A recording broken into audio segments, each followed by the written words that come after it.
Hi everybody, Bob Bloom back with you. We're talking about asset protection, and now we're in a more advanced level of asset protection because I want to talk to you about outside lawsuits versus inside lawsuits. And you're going to have to listen carefully because this is a topic that can confuse people, so stay with me, all right? And this is why I don't try to teach it on kind of the 101 level. You got to have sort of a grounding in lawsuit protection first, then we can talk about inside versus outside lawsuits. Okay, here's the concept. An outside lawsuit basically means that you have your assets, let's say, in a limited partnership or a lawsuit protection entity.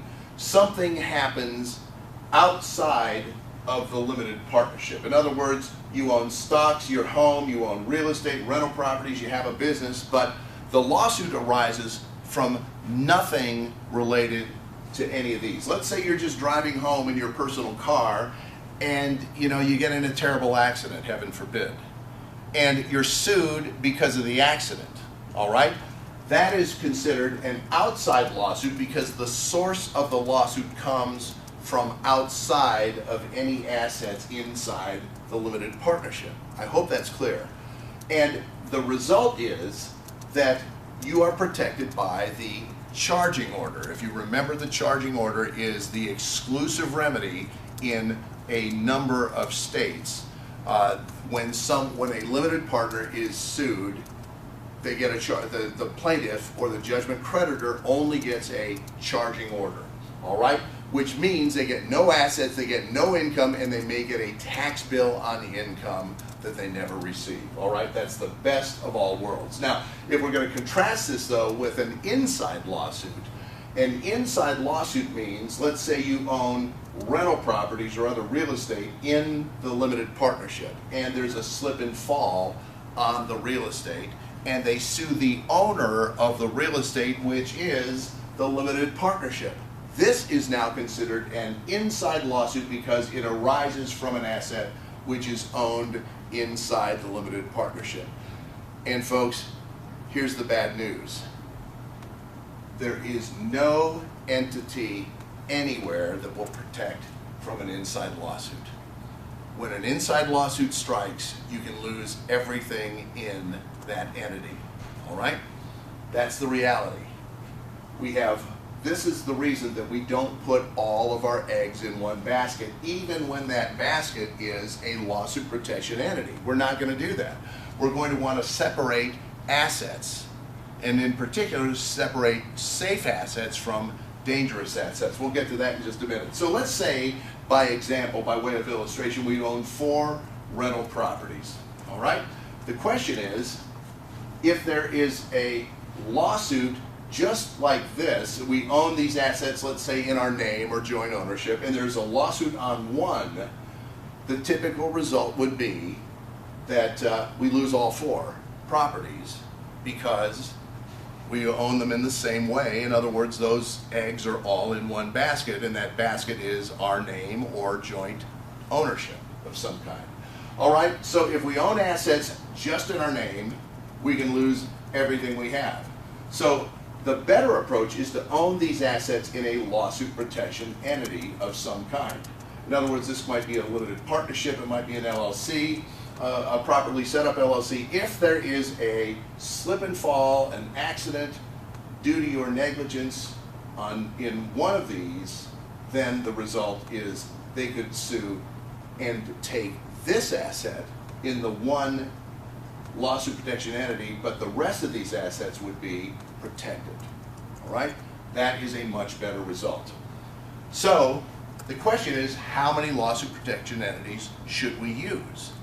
And some people will go overboard and they'll say, well, I got to put every single rental property in a separate limited partnership or limited liability company or lawsuit protection entity, as the case may be. And that's probably overkill, all right, because there are some factors that we want to consider here, all right?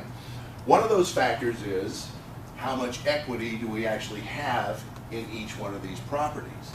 And if the equity is small, well, then it's more likely that we would want to group those entities, or rather group those assets into one entity if there's not much equity to take, all right? Because after all, it's only the equity that they could get out of the properties. Another factor is this. Let's assume that we have equity in these properties, and that equity represents a very high percentage of our net worth. In that case, we would more likely have these assets in separate lawsuit protection entities because we want to protect our net worth, all right? On the other hand, let's say all these properties are completely paid off. There's a lot of equity in these properties, but these properties represent a very small percentage of our total net worth. And in that case, you know, you don't want to, but it's not going to be financially devastating if you lost this much of your net worth. So we could reasonably group these two assets into one lawsuit protection entity. So the answer to how many lawsuit protection entities do we really need depends upon your individual facts and circumstances, and I can't emphasize that enough. There is really no cookie-cutter answer to how many lawsuit protection entities are ideal in your particular situation. That's something that we'd want to sit down and talk about. You should talk about that with a qualified professional. All right, so let's also, in this same vein, talk about safe versus dangerous assets. And what that means is certain assets, by their very nature, are not ever going to produce a lawsuit.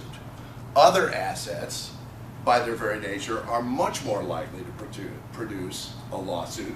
So for instance, a stock, a bond, a mutual fund, a savings account, financial assets like this, no one will ever have a slip and fall on these assets. So in other words, you could group a fair number of financial assets in one lawsuit protection entity, and it would probably be a very reasonable way to protect those assets. On the other hand, you would never want to put a dangerous asset. Let's say you own a fireworks stand, you own a riding stable, you own a helicopter tour service, you own any number of things, a limousine service.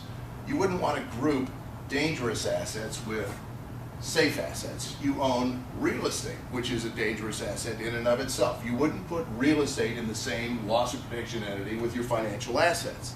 You're mixing safe with dangerous assets. So another principle that goes to how many lawsuit protection entities should we have depends upon, is this a safe asset, is it a dangerous asset, and we certainly want to separate safe from dangerous assets. All right? So, want to thank you once again. So as I mentioned, we can group financial assets into one lawsuit protection entity, but we want to keep dangerous assets separate from those. Folks, thanks again for joining us on Webaforce. We're humans helping humans, just trying to explain how these principles work, and I hope it's making a lot of sense to you. Thank you very much.